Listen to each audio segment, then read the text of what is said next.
Okay, we got a question I'd like to answer. Is it in the blurry spot? I can't see through the back screen, guys. I do my best. One day I'll take a video of the camera. The question is what does the packing do? And how do I control the direction of the fan controller? Is it always vertical? Okay, let's get a gun down. The other gun's in the house, but they're all the same. Might as well go with the same gun here. Okay, I'm sitting down because I'm old and tired. Emphasis on the tired. Okay, here's the gun. Okay, this knob right here is your fan control. Okay, does it always shoot vertical as long as you have the tip horizontal? Things have changed painting wise. If you went back 25 years ago, jams weren't done as nice, engine compartments weren't done as nice, and you'd see guys turn the fan control all the way in so this thing almost came out with like a circle. That's the best way you could do it. And they would go in there and you'd see them go around the battery, and then when they came back out to the car to keep working, they'd pull out the fan control to spread it out. Basically all that does is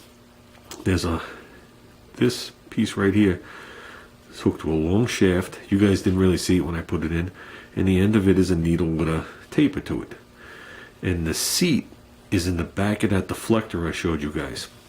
Okay, and there's an air hole on either side, so there's 3 air holes, and one goes to this knob. Okay, and when you back it off, it puts air into a different part of the deflector, and by doing that, the more air you put, the more air that technically comes out these 2 end holes, and this air is hitting that air on an angle. You see how it's drilled crooked? Well, drilled on an angle, not crooked. Whatever angle that is, I'll just say 45. I could barely see through the screen. Okay, so if this one is coming out like this and this one's coming like this, they're going to hit. And they hit and push against each other, and the more pressure you have, the further out it goes, as they're still beating into each other. And while they're beating into each other, they go up and then down. So as the air from this one is hitting this one, they hit into each other. Okay, and they go straight, as you know, and they also fan it out the further you go. Now, you could take any gun and make a 2-foot fan out of it, but the problem is the paint consistent from the top to the middle to the bottom? Okay, because a lot of times if you make the fan too big, the paint gets dry in the center and you only have paint on the outer parts. And if you reverse it, you can make paint heavy in the center and light on the outer parts. I might have said that backwards, but you guys get the gist of it. That's why you'll see people, you see them go and you see them playing with the knobs. They're actually looking at that fan. People like myself who aren't as qualified, talented, experienced, knowledgeable, I shoot it onto something. That's why you see the piece of paper behind me. I'll walk up to it at the distance I feel it should be, and I go like that, and I look at the pad, and I make sure the pad is a nice oval with a nice half round on the top and a nice half round on the bottom. If it's hourglass, so there's a nice half round on the top, dips in and comes back out like this, obviously you're not getting enough paint in the center, you're getting it on the outer parts. And when you go to paint the car, you're going to put massive amount of paints on the top, massive on the bottom. You're going to have dry in the middle, then you're going to come back and keep overlapping that, and it's just going to, you're going to be chasing a disaster all over the car. And if you're shooting metallics, whoo, there come the stripes. Packing. Okay, this gun is different from the HVLP gun. Okay, actually these controls are different than the HVLP gun. This is what you have. This is a carburetor. That's the best way I could word it. This is a precision piece of equipment. Well, that's what it's supposed to be, but you're able to adjust it, okay, to compensate for different things. In a car, gasoline has the same viscosity, and it doesn't change that much as it gets colder or warmer. Yeah, it does vaporize, and you do get vapor lock, but it's not like diesel oil where it gels up if it gets too cold. I'm not saying it couldn't happen, but under our circumstances. Okay, everything's under our normal circumstances, just like they say flat black paint doesn't help on a radiator, but it depends what temperature you bring it to. So, so here's the deal. We have air coming in this hole. Okay, we put this piece in right here, this metal piece. Forget about the knob. We put this metal piece in, and it sticks out in the front. You see it sticking out like 1/8 of an inch? And it was also a seal there. So the air comes up the handle and goes around it on both sides. Okay, this is just inserted into an airway and sealed on both ends. Okay, the air comes up to right here. That's what this little thing is right back here. Ducktail, whatever you want to call it. They are. Look how convenient that is to put it in your hand.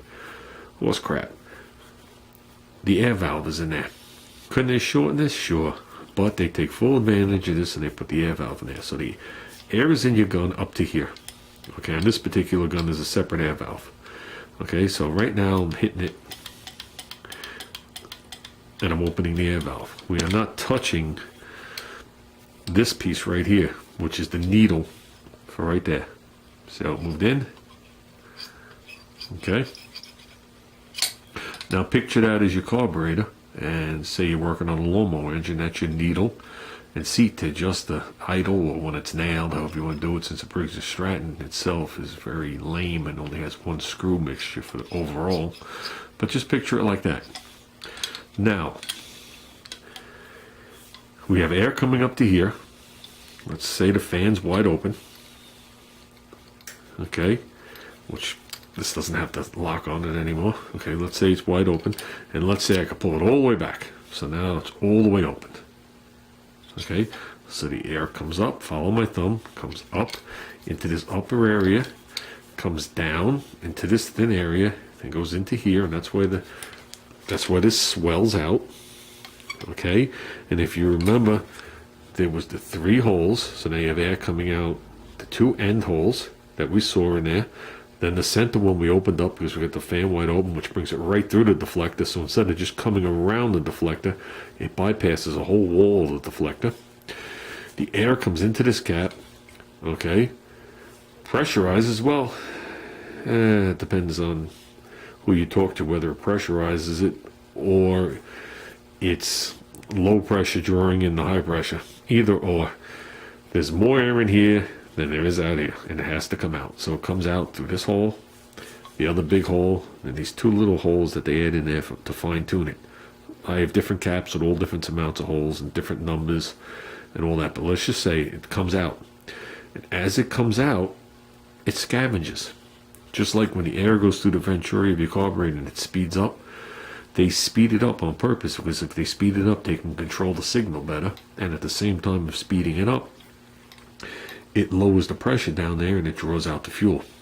Same thing here. Air is coming out, hitting each other, going in this direction. So that puts a negative pressure right here at the tip. And that negative pressure draws paint up the tube into here, and it mixes. This is an external mixing gun. Okay, so it mixes right out here. It doesn't mix inside here. Okay.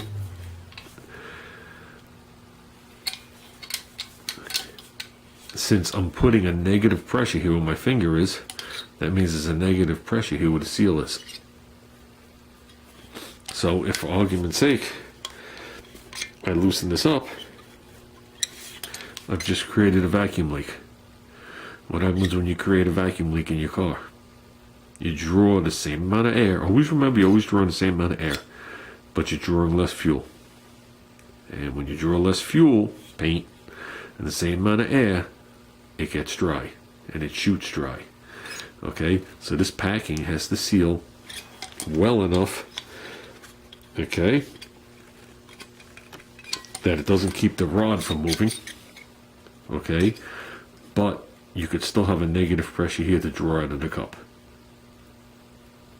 Okay, so if I screwed this packing totally out and it was a wide open thing, when I hit the trigger, it would limit the amount of negative pressure right over here down into my cup, and I'd be drawing air in from back over here. It's hard for me to do all this. back over here. So that's what the packing is. What the packing's made out of, I don't even know. I just know it's just like your faucet. When you tighten it up, it gets tighter around the shaft. That's why you put a little dot of gun lube on there. Okay, so you can make it snug enough around there like a seal, because it is a seal in a way. It's a packing seal. Okay, but you still want this thing to move back and forth. Now, on the other hand,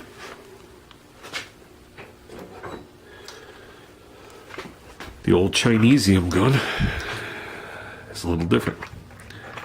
Okay, the controls are different. Everything is different on this. I have a limit of how far I can pull back the trigger, but this paint is waiting right now.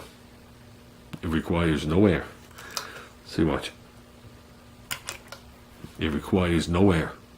So basically it's saying, okay, it's like a conveyor belt. Here comes your product. Now I have to take that product and match the air to it. Okay? The difference between the two guns is when I increase the air pressure on this, okay, or the flow, to pull back for flow, I have more air coming out the tip. The more air coming out the tip draws more paint. The ratio stays almost the same. It's very close. More air draws more paint. Good to go, just like your carburetor. This isn't quite the same. This I can increase the air pressure, and all it does is dry the paint out. If I decrease it, I'm start spitting paint. And trust me, I was there already. I was there already when I unplugged those compressors. Don't ask me why. The same amount of paint comes out, but you have no air moving it, so it doesn't get atomized. Okay, that's one of the big differences between the two guns. And considering I learned on this when I turned around and bought this, even back then, to shoot some primer, I was having a hell of a time trying to figure it out. And it seems like when you go on any kind of video for an explanation, the people explaining this never shot one of those. So they don't give you a comparison, they just tell you how to shoot it. And your mind works in a totally different thought process on this gun to that gun. Okay, I don't know if that answered the question. I hope it did. But that's it, pretty much it in a nutshell. So, okay guys, I'm out of here. I think we dragged it out long enough. So with that said, guys, I haven't checked the weather, but I'm preparing to paint. Hell or high water, and we'll see what we do. But we are now switched over to the other gun. I am going to use this probably to put down the base. I'm not having any striping or any kind of issues putting the base down. Okay, but we're going to go up to the other gun to put the clear, with a couple explanations of what I'm doing and why. Okay guys, I'm out of here.